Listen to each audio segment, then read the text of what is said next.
they were gonna know that the most important way of fueling my body, preparing my body for the activity that I'm gonna take, is fueling it with carbohydrates. About 1 to 2 hours before the activity, right? Yeah. So if my plate is protein based, I'm gonna feel full for a longer time. Why I'm gonna feel full for a longer time? Because protein takes a lot. Be a very active day with a double training session or a very demanding training session. It's going to be closer to a day off, or the sessions are going to be very light. It's going to be closer to 50 to 55. If you get 2% body weight lost from dehydration, you're going to see. Hey, what's up, guys? Welcome to a new episode of the Awareness Podcast. Today, we're here with our guest, Tomas Diulio. Thank you very much for being with us, and introduce yourself to the people. Oh, thanks, Matt. Thanks, Camilo. My name is Tomas Diulio. I'm a licensed nutritionist. I'm from Argentina. Currently, I'm in Spain. I'm finishing my master's degree. I'm also working here in a football team. And back in Argentina, I work in hockey, field hockey, as a nutritionist. I'm also a football referee, a professional football referee. I've been doing that for 20 years now. I'm at the end of my career. I've done it on the first division in Argentina as a fourth official, and as a match official on the third division. And actually right now I'm a linesman, if you will, an assistant referee on the third division in Argentina. Okay, perfect. Well, before we start, Mads has a beginning in field hockey. So yes. You guys, yeah. I'm a former field hockey pro. So Tomas, I want to start off with nutrition, right? So here I have a piece of research that shows that inadequate carbohydrate intake in team sports can increase a player's risk of injury by up to 30%. Right. So I wanted to ask you, we always hear carbohydrates, fats, protein, but what are they, and why are they fundamental for the development of an athlete? Like, if you could go into each one of those. Of course. Well, the first thing, let's start with by saying that both the three of those are macronutrients, which means that we need to take them in big portions every day. We need a lot of each one of those every day to live up to our bodily functions and to perform correctly, even if it's sports or day-to-day life. Macro in physiology means starting from grams, right? In macro, it doesn't mean kilos or tons, it just means grams, which for physiology, it's a lot, right? And that differs the macronutrients from the micronutrients, which we need in milligrams, right? That's the main difference. Yeah. We make an intake in grams, and we need them in grams. That's the amount we usually need of each nutrient, right? The macronutrients, we can say that we call them like that because we need large quantities of them every day. Yeah. The three that you mentioned are carbohydrates, proteins, and fats. They are the main ingredients of every diet in every place in the world. There might be slight differences in some cultures, depending on availability and the time of the year. But in everywhere in the world, you see in every plate that the three of them are present, right? The main difference between them is the function that they play, the role that they play inside our bodies, right? We the macronutrient that we have more of every day is probably carbohydrates. On every diet, probably the most that we have is carbohydrates. Carbohydrates come in many forms. We have complex carbohydrates and simple carbohydrates. The main difference is that how long it takes for the body to decompose them and have the energy available after consuming them. From the complex side of the carbohydrates, we have like starches and anything you see in pasta, rice, or potatoes, sweet potatoes. That's most complex carbohydrates. The starch is a complex carbohydrate, which is just a long chain of glucose tied to each other. That's what makes it complex. It's really long, and it's attached in a way that the body takes a little bit more to decompose it and have it available as energy. The simple carbohydrates are shorter chains chains of carbohydrates or of sugars chained up together. The most popular one that we know is glucose, that we can find on any sweet thing that we eat, either if it's fruit or if it's synthetic. And the other ones that we usually see is fructose. That's the sugar, the mostly present in fruits. But we also see it on artificial sweets, like on sodas and stuff, because the main ingredient in those probably is the corn syrup, which is mostly fructose, high fructose corn syrup. You see it, and we usually use it every day because it releases energy very fast. I mean, in physiology, in what our body needs. So probably very fast after we eat them, we have the energy available. We're talking about minutes and hours, not more than that, right? We eat them, we digest them, we start digesting in our mouth. Then it goes to the stomach and to the small intestine, and then it breaks down and it goes all over the body, and it's available primarily for muscle contraction. Yeah. That's the main function of the carbohydrates. It's the primary fuel for muscle contraction, right? So if we think about an athlete whose main goal is achieve a muscle contraction coordinated for a long period of time and at high rates, we're going to know that carbohydrates is our main fuel. Definitely. Right? It's very important. The other organ in the body that uses glucose as main fuel is the brain. So we need glucose available every single minute of our lives. I see. Right? The brain is going to constantly need glucose to function. Yeah. It only works with something else in very specific conditions, when you're starving or when you don't have access to carbohydrates for a long time. Yeah. But in normal conditions, glucose is going to be the main fuel for the brain. Okay. Right? So we have brain and muscle contraction is going to eat glucose. I mean, it's going to eat carbohydrates, right? One way or another, it's either glucose or another sugar. Yeah. But it's going to be from that, right?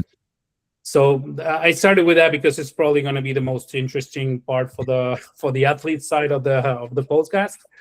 Then we mentioned protein, which protein is another macronutrient, which we can get from mostly animal products or animal meat, right? Either beef, chicken, fish, pork, any meat that you see on any animal is mostly protein, right?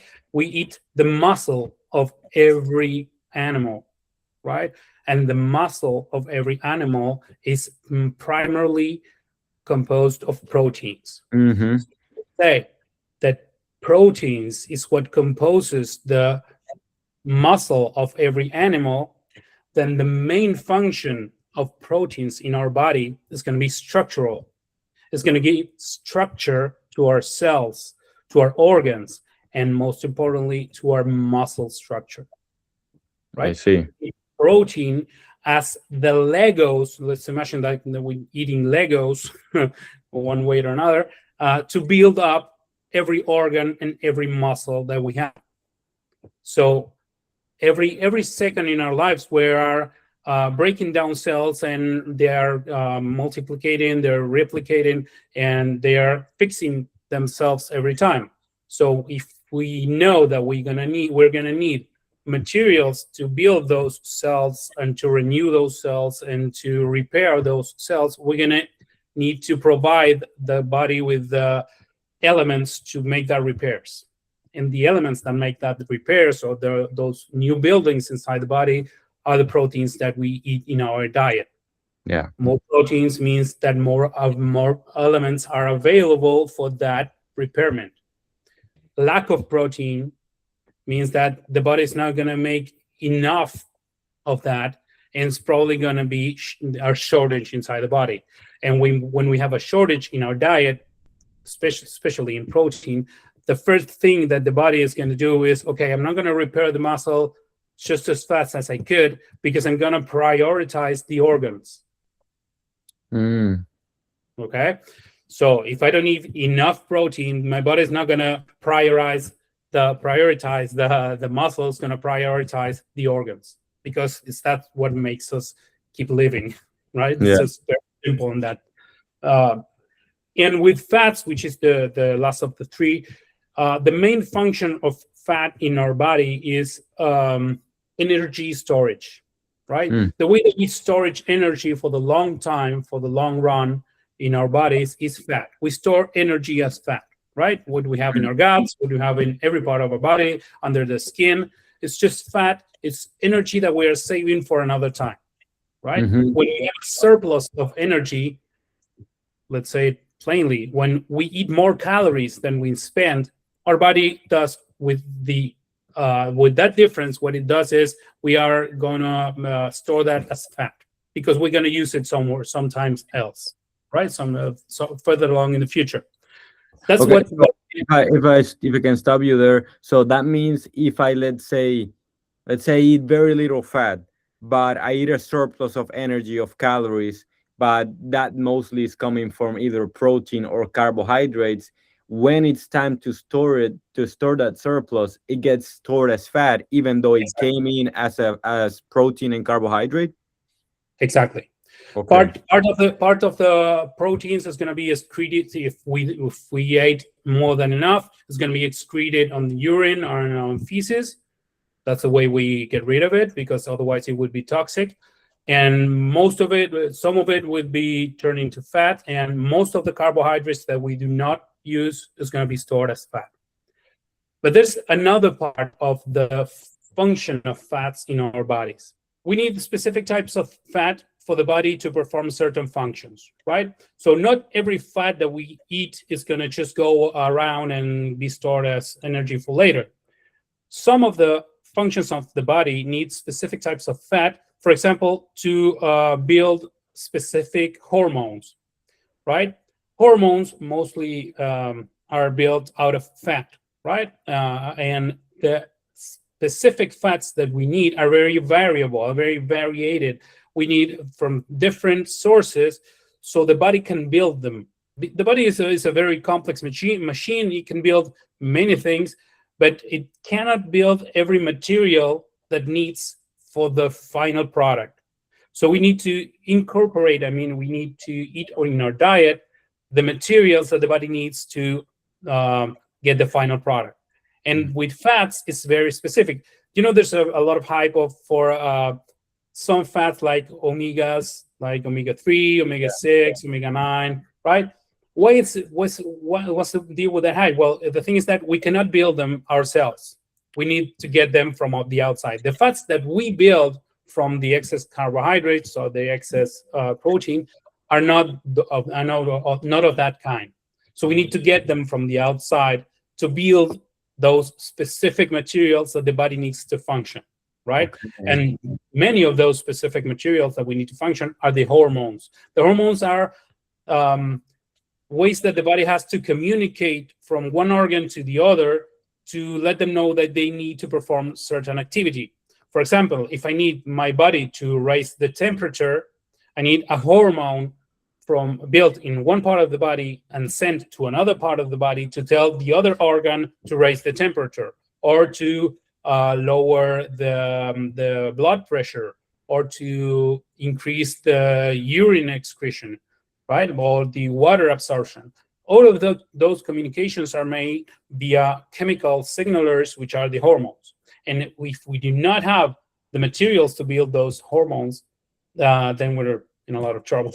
I see. So even though the fat comes also from the storage of excess carbohydrates mainly, and then of course the fats that we consume, those ones are not serving the function of enhancing our hormonal function, right? For those ones, we have to consume them directly. Yes. It's simplifying. Yeah, it's something like that. Okay. I give you an example. Yeah. Ballet dancers, female ballet dancers, that from a very young age they're subject to very restrictive diets with very low calorie intake, very low fat intake. What happens to them is that they, at one point or another, they don't get their period. That's the typical example that we give on anyone that wants to start a very restrictive diet and they want their bodies to still work as they should. That's the typical example that we give.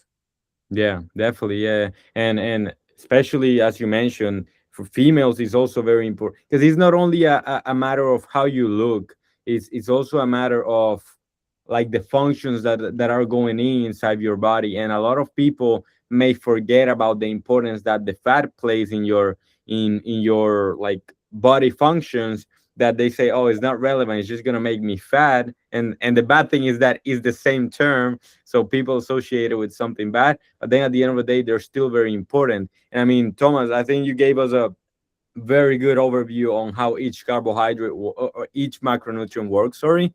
But now I wanted to ask you if there are like specific rules of thumb that every athlete should follow about like numbers that they should have in mind, like depending on their body weight or the level of activity. Do you have any of that? Right. Yeah. Let me tell you what I do when I get a new patient in my office and I try to build their nutrition plan.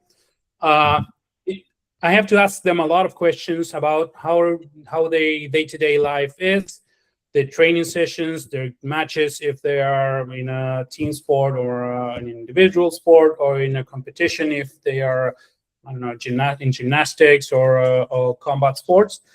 Because the main thing that I have to do is to provide them with the adequate amount of energy for the activity that they are going to do.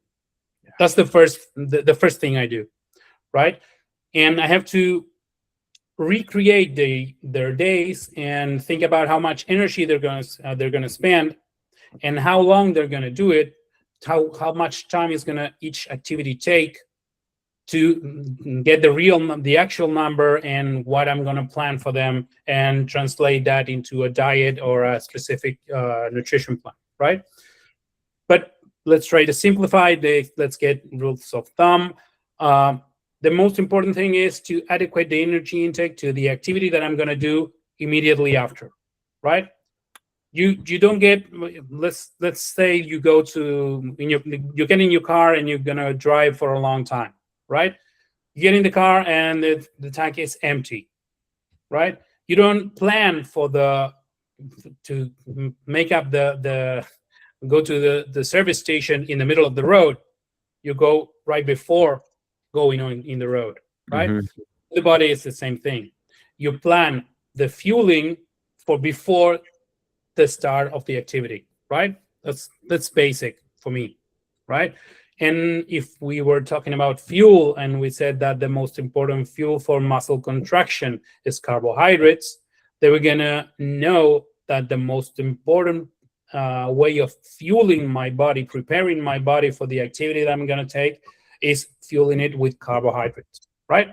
Yeah. Carbohydrates are very easy to break down in the body, so we only need like about 1 to 2 hours before the activity to intake those carbohydrates. If they are complex carbohydrates, we're going to take more time. We're going to be closer to 2 or 2.5 hours before the activity, either if it's a training session or if it's a match.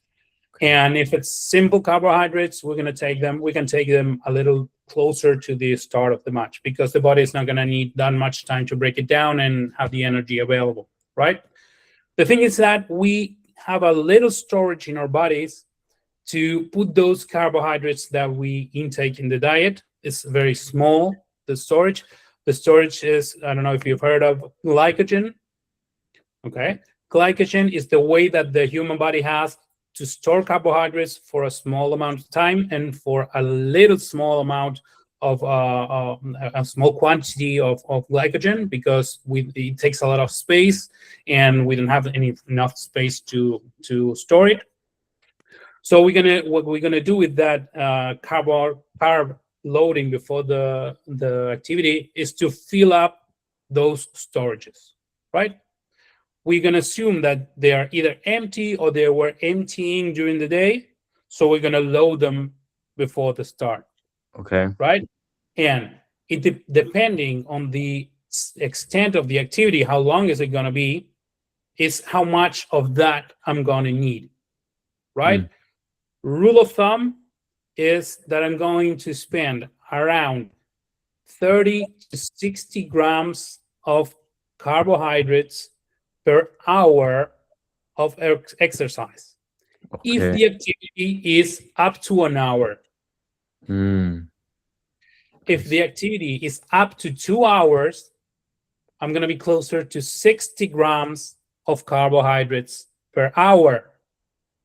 So if it's 60 per hour and it takes 2 hours, I'm going to need at least 120 grams of carbohydrates before the activity, right? Yeah. And if the activity is over 2 hours, let's say like a marathon, it grows exponentially. It's going to grow up to 90 grams per hour. So what I'm going to need is at least 180 before my my storage is empty, right? And if the activity is longer than that, every activity that's longer than an hour, we're going to need to replenish those stores, right? In some activities you can do it, like in the middle and the halftime of a football match, you can do it. You can do it in a half marathon. And you have the drinking spots, and you can take a gel or a bar or whatever you choose. And in longer runs, you can do it too. But for example, if you're going swimming and you're going to take 2 hours swimming, you're not going to have the chance to stop. So it's going to be most important to start with the tank loaded, with a full tank.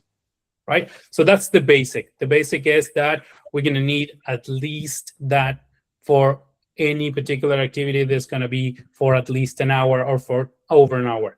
If it's going to be under an hour, we don't need to worry that much. We're going to need a little fueling, but it's not going to be that important because the rest that we have on our storage is going to be enough for that.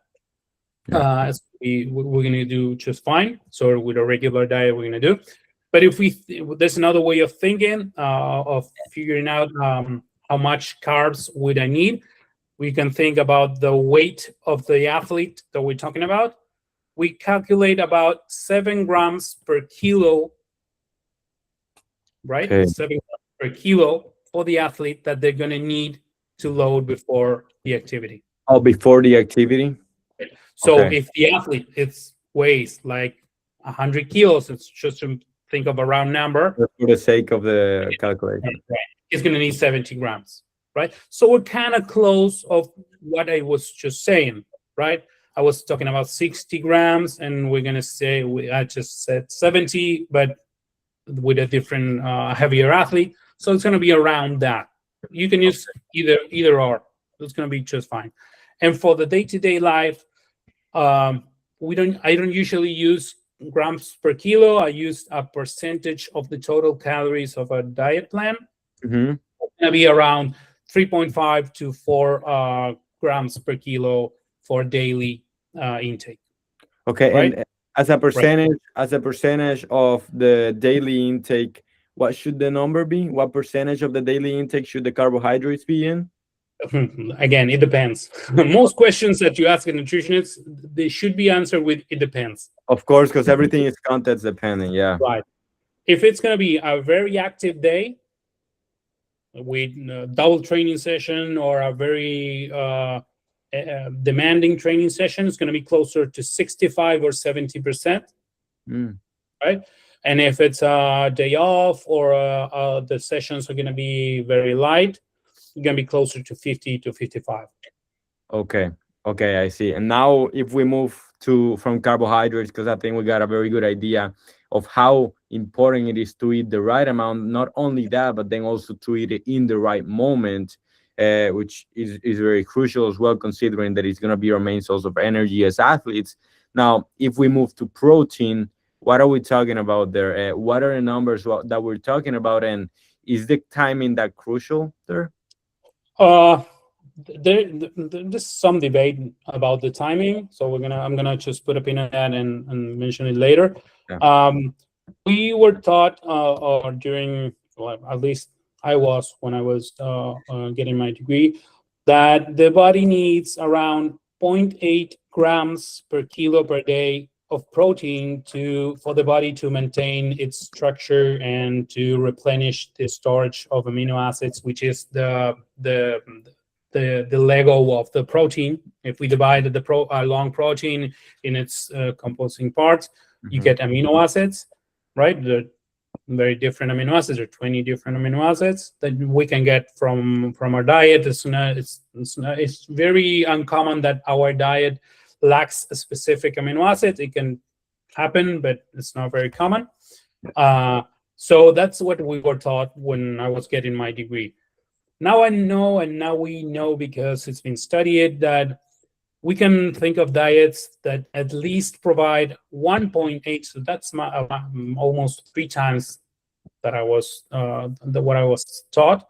1.8 grams per kilo per day for a regular person, to guarantee that he or she is going to get what he or she needs. But also because protein has another function that is not mentioned a lot, which is it makes you feel full, right? Yeah. So if my plate is protein based, I'm going to feel full for a longer time. Why I'm going to feel full for a longer time? Because protein takes a lot of time in the body to get broken down into its composing parts, right? So the most time it takes is going to spend more time in my stomach. Yeah. If it spends more time in my stomach, I get the feeling sensation for a longer period of time, right? So that's when another thing starts playing, which is the battle between hunger and when you feel full, right?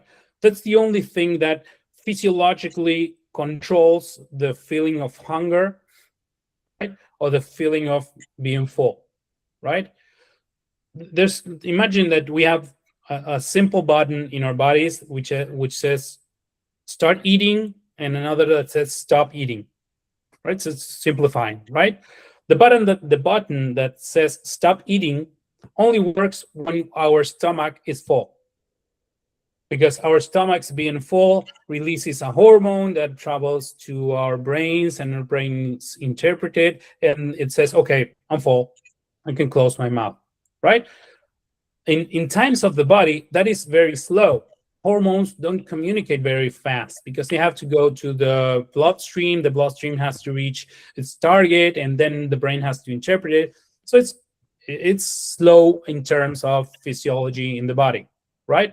It's not electric. It's not instantaneous. That's what happens probably when we eat a lot, and after a while we said, I shouldn't have eaten that much, because the signaling is very slow. Okay, right? So that's why people recommend you to eat slowly, so you allow. Exactly. I also heard that this behavior, or like this function, is that when people a long time ago, like cavemen, they needed to eat fast so that they can get like full fast, so they were able to eat as much as possible, so they can survive longer. Well, I'm glad you said that, because it allows me to get another path. That is the most simple thing that we can eat for our body to digest very fast is carbs, right? And more specifically, simple carbs, sweets, right? And the only thing that we are programmed to crave is sweets. It has a logic behind that, because it's something that we're gonna have the chance to eat a lot, not feeling full, and provide a lot of energy that we're gonna store for a long time, right? And then it's not gonna be so it's not gonna spend that much time in our stomach. Let's think about the humans 100,000 years ago, right? We didn't have any fridges. We didn't have a store at the corner. The food was scarce, right? We had periods of time when we had a lot of food. There were fruits on the trees. There are animals that we can hunt. There were fish in the lakes, right? But some other times, animals were hibernating. The fruit was it wasn't a season of fruit, and we didn't have any food. So our body got used to eating a lot in some periods and not eating at all for another period of time. That's why we are programmed to store energy for periods of time that we're not going to have food available, right? Right now, I can go just 20 steps right to my left and open the fridge and get anything I want, right? So our DNA got stuck 100,000 years ago, but our culture right now gets us a lot of food available, a lot every time that we want, right? I'm talking generally. I'm not gonna say that everybody in every part of the world has it available, but that's most what happens mostly, right? And going back to what we're talking about, this battle between feeling full and being hungry, right, is resolved in our bodies in this way, right? We feel full, our stomachs are stretched. We feel full. When the stomach is contracted, we get the opposite hormone that tells the brain, okay, give me something because you haven't eaten in a long time. Just ghrelin, right? Right. It works. But the thing is that the button that says go eat not only works with this hormone signal, it also works electrically. Because when you smell food that you really like, you want to eat it. When you hear the crunching of a French fry, you want to eat it. When you get together with friends, you want to eat something. When you're watching a game, you want to eat something. And that's instantaneous, right? There's no process that takes a lot of time behind it. And that's, again, our DNA programmed for us to eat as much as we can every time, right? We build associations. It's not nobody's fault. It's our DNA, right? It's in our DNA. Definitely. I mean, we build associations with all these senses, and we relate, okay, watching a match, there's usually a meal in front of me, so we should be eating. When there's not a meal in front of you, it's like, what's wrong here? And Tomas, I mean, you mentioned how protein is very important for this satiety. I don't know. Yeah. Let's just say no, it's Satiety. Right. I would say satiety, but I don't know if it's right. Let's forget about it. But apart from that, it also aids with the muscular development, right? It helps with the repair of the tissues. Exactly. For example, when you're going to the gym, right, and you are performing an extenuating activity that takes a lot of your muscles, it demands a lot of strength and repetition, you're signaling the body, okay, I'm gonna need more of this fibers to lift this much weight. So the body starts in building mode, and the body starts demanding the materials for that building mode, and the materials for that are the proteins, right? So if you're in a period in your training program or in your or in the competition that you're gonna try to build up muscle, you're trying to gain muscle, your demands for proteins are going to increase, right? So that 1.8 that I was talking about is going to be increased up to 2 or probably 3. Some people's going to say if you can go and crank it up to 4 or 5. That's not completely demonstrated, but if the worst case scenario, what's going to happen is that you're going to either excrete it or you're going to turn that into fat, right? That's when you have to be careful, right? Because the storing of fat is always an excess of calories at the end of the day. That's a positive calorie balance, right? When you get a positive calorie balance and you're not using that, the difference in energy to build up muscle is going to be stored as fat. Yeah. Right. In the contrary, when you get a negative calorie balance, you're going to lose weight. You can try and work out where is that weight going to come from, but you're always going to lose weight, right?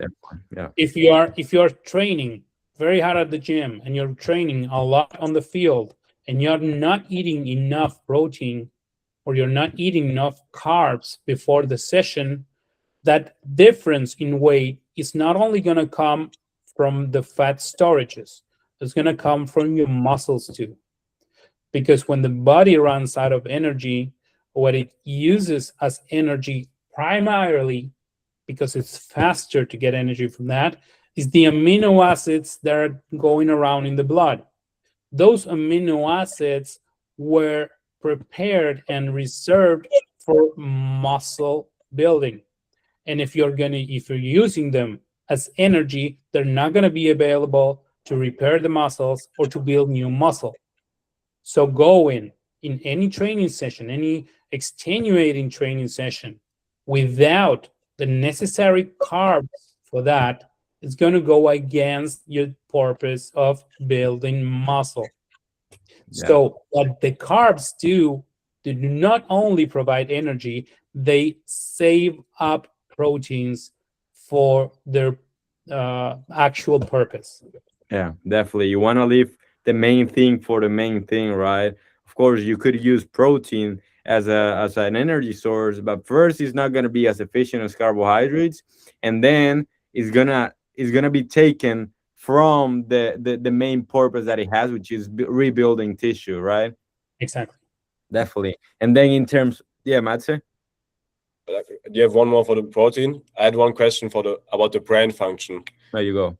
Because Thomas, you mentioned earlier, like the brain function needs glucose to function.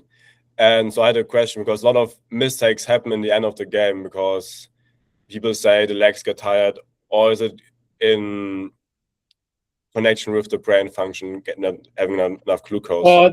There's many things at stake there. It depends, because another thing that plays a big role at the end of a match is hydration. And the brain needs a lot of water to function, and the blood needs a lot of water to function. If the blood gets thicker, it doesn't transport oxygen as efficiently as it should. It doesn't transport energy as efficiently as it should. It doesn't transport electrolytes as efficiently as it should. And you're probably going to get a shortage of any of those things in the brain. Any shortage in the brain, either if it's oxygen, if it's glucose, if it's electrolytes, or if it's water, it's going to be impaired. At least if you get at least a 2% dehydration rate in any sport, you're going to impair the function, the muscular function and the brain function in at least 30%. If you get 2% body weight lost from dehydration, you're going to see a 30% penalty in the muscle function and brain function. Really, and a lot of people don't really pay attention to that, I would say, though. Let's use the same athlete that I used before, 100 kilos, right?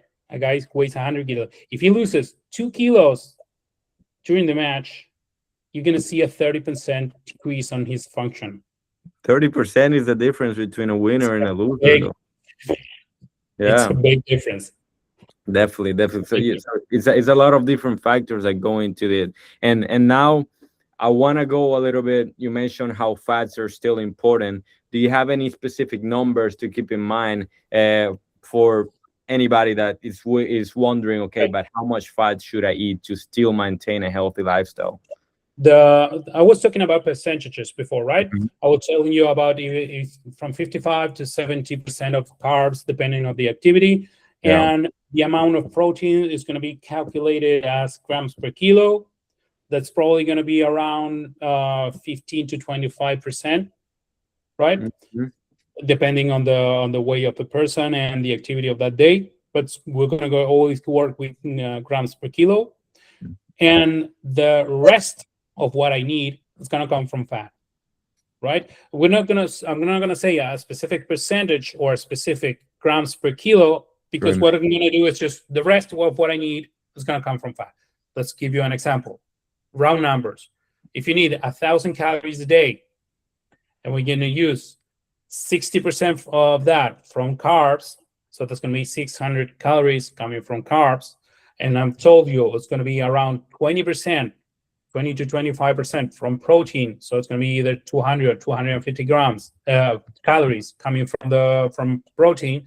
we have 850, and we need to complete the 1,000 calories with the fats that we're going to eat, right? For a regular person, not an athlete, for a regular person, we're going to probably see that the fat intake is going to be bigger than the protein intake, right? Mm. That's because the diet is very hard to make somebody enough protein, and fat availability is much much easier.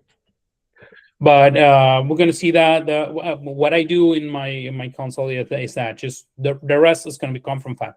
But the thing is that what I really do control is what kind of fat are you going to eat, right? We see fat on almost every food that we have, especially if we buy food that's already been cooked or ultra processed food products, right? We're going to have a lot of fats.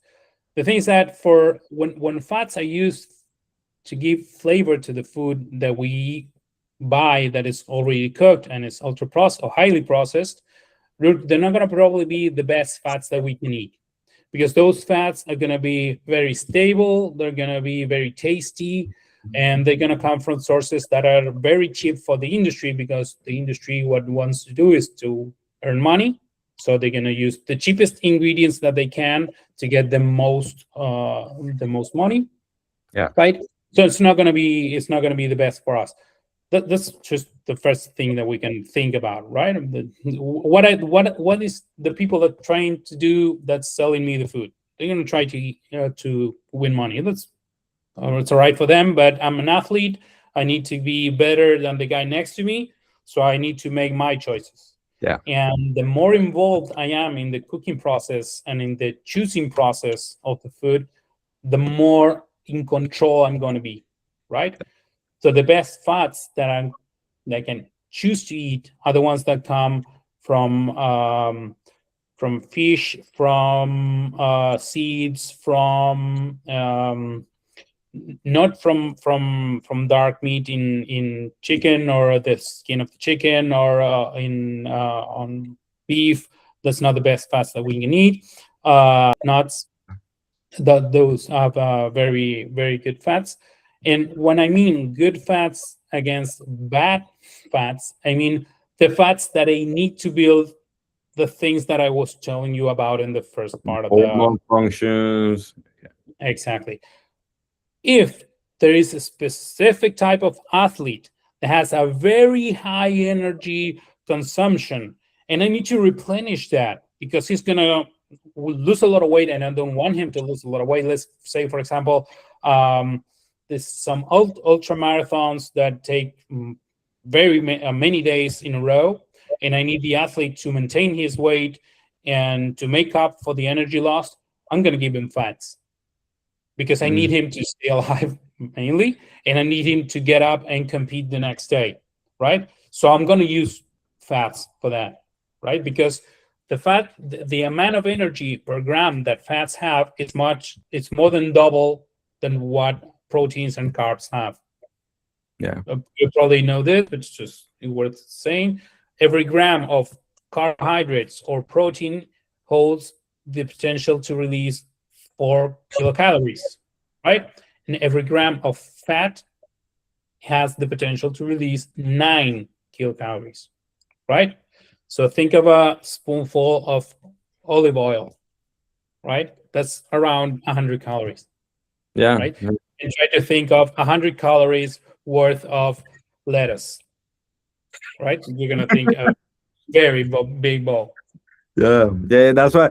And this is great that you're mentioning this, because a lot of times I consider myself somebody that is very healthy, and I would come with like 2 plates from the cafeteria, and people are like, "Man, are you bulking? Are you trying to gain weight?" But actually, a lot of the times, those 2 plates have less calories than, let's say, a plate of Alfredo pasta. You know, right? Like I love seeing those posts on Instagram when somebody says, "Okay, this is 100 calories of pasta, Yeah. and this is 100 calories of." That's wonderful. Definitely. And I mean, Tomas, I don't know what you think, but I think it would be great if we could just stay in the nutrition topic, because I think, like, for the sake of the time, and I think there's no point in deviating from it, because I'm getting so much value from it. Okay. But I wanted to know, okay, now you gave us an incredible rundown on how each macronutrient works. And you mentioned a little bit on how to time it before the training. Now, what about after training, after a match? What should I be eating? You know, what things should I keep in mind? Because there's this myth about the protein synthesis, right? Is that real? Like, how should I go about my post training or post match nutrition? Okay, the first thing that we need to do is analyze what we just did, right? How hard was the training session, or how hard was the match? How many minutes was I in the field? How extenuating was? That's the first thing I have to take account, because that's going to tell me how much energy I spent and what fuel I spent the most, right? And the other thing that I have to think about is what I'm going to do the next days. I have a match, another match tomorrow. I have a training session tomorrow. Is this a tournament that we play in, and I have a match in 3 days, right? Those are the things that I have to take into account. I think let's start with an easy example. I had just had a match. I ate correctly before the match. I used all the energy that I had. I felt fine. The match was long. It was 90 plus minutes, and tomorrow is a resting day. I don't have to go training. And the next match is 7 days from now, right? That's a simple example, right? The first thing that I have to do is first replenish the glycogen storage that I just lost, right? Just thinking around 100 and 120 grams of carbs for the rest of the day. It's going to be enough. If it's nighttime, I don't have to worry that much, right? Because I'm not going to be spending that amount of carbs, so it can be a little less than that. And the other thing that I have to take into account is how hard was it in my muscles, the activity that I just did. If it was very extenuating, I need to replenish the amino acids that were going around in my blood for the muscles to repair and be ready for the next session, right? As you mentioned, there's a lot of hype about a window, right, in which we need to intake those. It exists, it's real, right? The following half an hour and 2 hours after the training session is very important. But that doesn't mean that if you haven't had anything in that window, you lost the opportunity. It just means that you're going to have to do it sooner than later, right? What you're going to have to do is just adhere to the diet that you were given to complete the amount of protein that you need for that day, right? What happens is that what you probably did before the match, you didn't have enough protein, right? Because you need protein before the match, but you didn't have enough for that part of the day, because protein takes a lot of space in the stomach. It makes digestion very slow, and you don't want to feel full during the match. You don't want to feel sick. So probably you were very stingy on the protein before the match. What you're going to do is to make your body keep up with the needs until the end of the day, right? If you had to eat 150 grams of protein, just give you an example, for the day, and up to the match you had 50, you're going to need the 100 that you were left, right? Definitely. You need that. So it's going to probably, your plate, what I do is just be very graphic with my athletes, thinking about, especially the athletes that are just beginning to think about their planning and the nutrition, is that think about your plate. Before the match, your plate is going to be probably looking like half of the plate is going to be carbohydrates, a quarter of the plate is going to be protein, and a quarter is going to be vegetables, right? That's before the match. Thinking about graphic, right? It's just what I see on the plate. Definitely, yeah.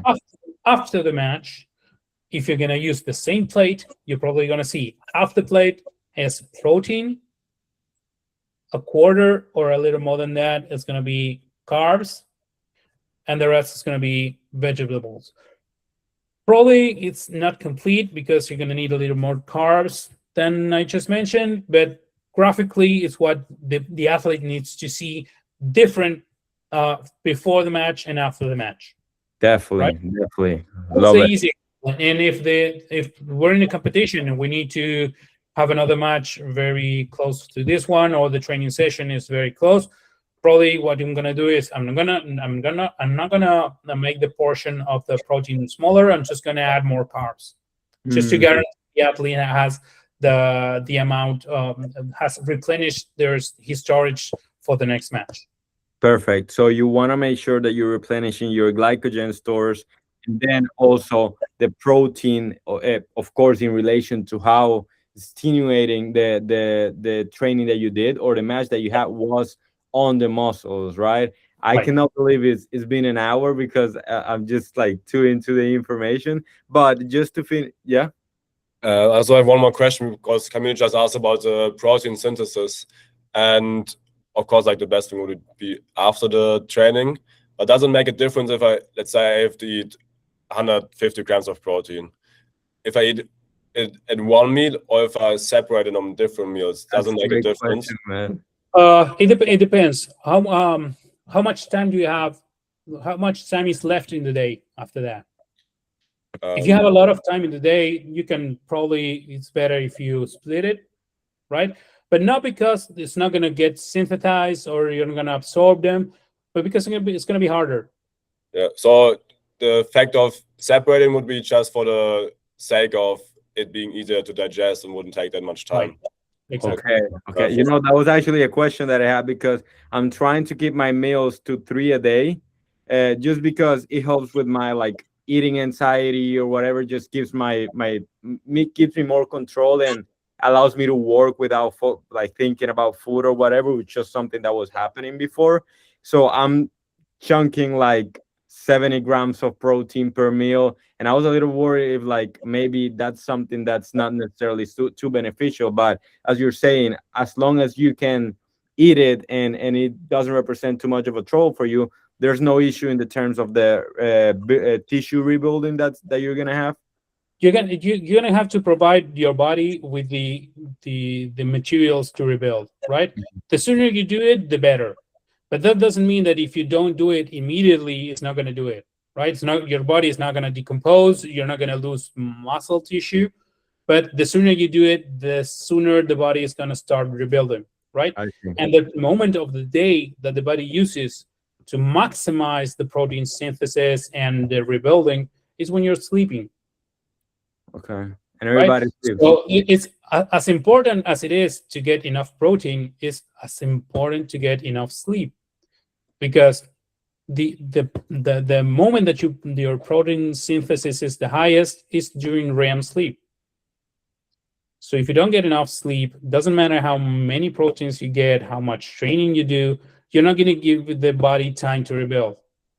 I see. That's another thing that to get into account. I'll give you an example. We when in Argentina, the hockey team that I work with, they have 1 day a week. They have a training session that is very late. They're probably going to end up like 11:30 p.m. right, and that's much later than we usually have dinner in Argentina, right? So every player has to finish the training session, go to the showers, go to their house, cook, eat, and then sleep. And most of them work the next day or have to go to the university or to their activities. So they're probably going to get their sleeping impaired, right? Especially if they have to get to the houses and cook.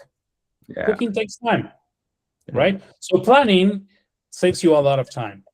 Having your meal prep time before that saves you a lot of time. But in specific cases, I give, not for everybody, but those players, they can benefit a lot from a scoop of whey protein, right?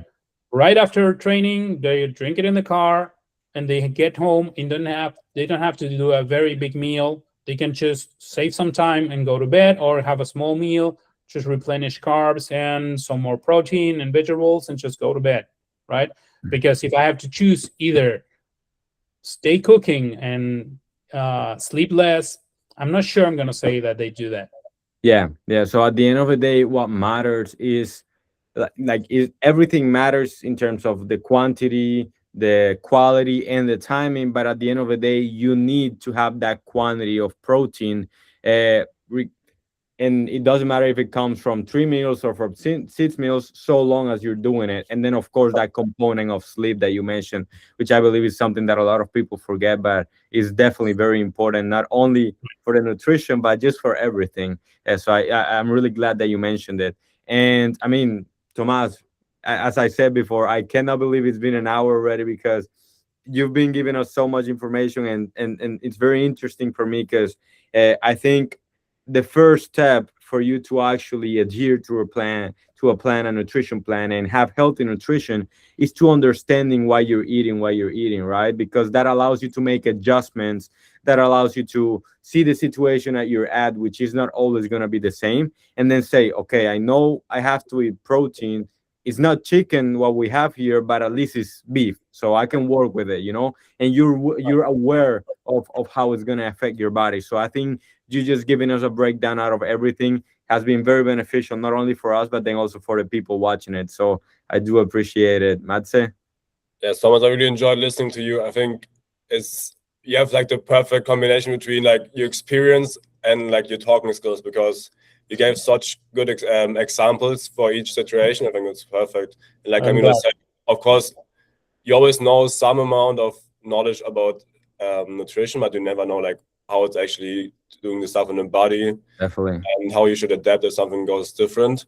So I think, yeah, everyone was listening. They got a good value of the Definitely. time. Tomas, how about we go to some rapid fire questions? The goal of it is to, like, we ask quick questions and then you reply with like your first thought, Right. Ready. Perfect. So can a player, well, actually we didn't talk about it, so I'm just gonna go straight to the other one. Caffeine, how much and when to take it? Before any activity, at least an hour before. And the baseline effect of caffeine is 200 milligrams. So you want to take at least 200 milligrams or up to 200 milligrams? Oh, at least 200. The thing is that between 200 and 400, there's a lot of people that are going to start having some symptoms that not everybody is comfortable with. So it's going to be given by a specialist or a nutritionist or a doctor, and taking into account any condition that the player may have. But basically, it's that's the number. Perfect. Then talking about sugar, is it a performance-enhancing drug for the final 50 minutes or a crashing waiting to happen? No, it's a performance enhancer. Yeah. No, if I had to choose either or, it's going to be a performance enhancer. Yeah. Perfect. And Thomas, what is the most dangerous pre-match meal that young players think it is healthy?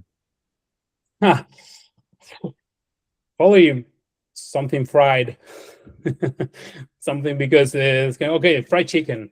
I ate chicken. That's right. Yeah. And what is the perfect pre-match meal? I would say, because of my Italian background, some pasta with either fish or very lean beef or turkey, and vegetables that are cooked, not raw vegetables. Because of the fiber content? Exactly, because the fiber is going to make the digestion very slow, and you're going to feel full during the match. Okay, perfect. That's a dangerous thing with Italy, because their food is so good. I heard a podcast where Romelu Lukaku was saying he gained a lot of weight in Italy. First time being in. Yeah, have to be careful. Yeah. What is the number one piece of nutrition advice on TikTok right now that is actually hurting young players' careers? Oh, I think there is a lot of hype about ketogenic diets for athletes. Yeah, it's going to be, I mean, it's probably not going to kill anybody, to say it bluntly, but it's not going to be better for the performance of athletes. Great. Not by any chance. Actually, somebody might benefit from it, but not the general population of athletes. No. Definitely. Actually, we talked about it in the last podcast. We were speaking with a cyclist nutritionist, and you imagine the amount of calories and carbohydrates they take. Yeah, definitely not. Probably for the general population, yeah, but not for an athlete, right? Exactly. If you need performance, you need the fuel. If you're talking about fuel, it's carbon, going to be carbon. Perfect, perfect. And Tomas, now switching a little bit to something that we didn't talk about, but I think is a very, very interesting topic related to your official background and experience. Is did you see did you have the chance to see the new rules for the World Cup? Which one are you talking about? So there's one new rule. It's so you have 5 seconds time to do a throw-in or kick-off. All right. All the throw-in gets called for the other team, right? And then the one I still have in mind, if you get subbed off and you take more than 30 seconds. Yeah, you have to wait a minute. I like this one, actually. What do you think about them? I hope it saves time. It's going to change the game. But hopefully what's going to happen is that everybody's going to actually perform better. They're going to get faster throw-ins and nobody's going to fake an injury. So I think it's going to work that way. The players are going to adhere, and we're not going to see throw-ins given for the other team or players getting called outside for a minute.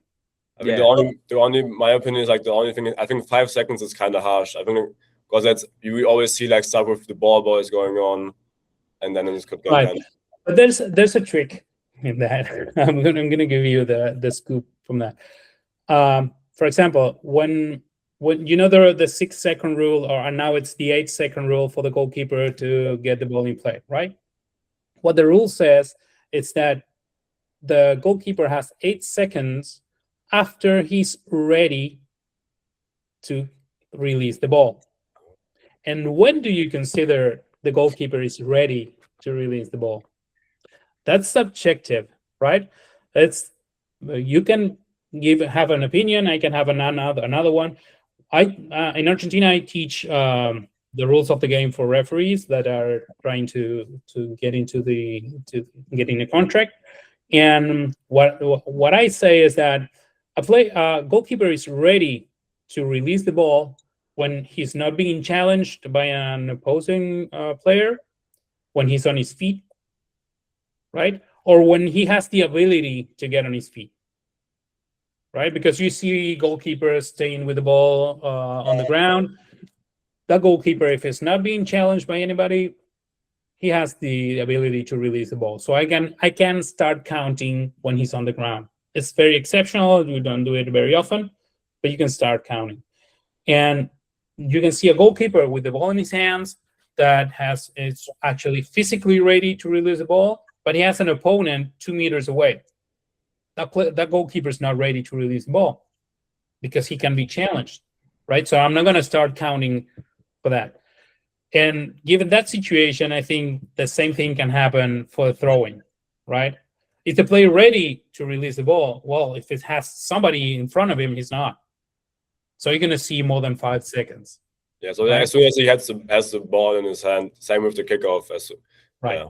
Oh man, now I want to now I want to talk about all the rules because I think there's a lot of people, not a lot of things that a lot of people have knowledge about, right? And just to finish it off, would you leave a piece of advice for young athletes watching? Right. Sure.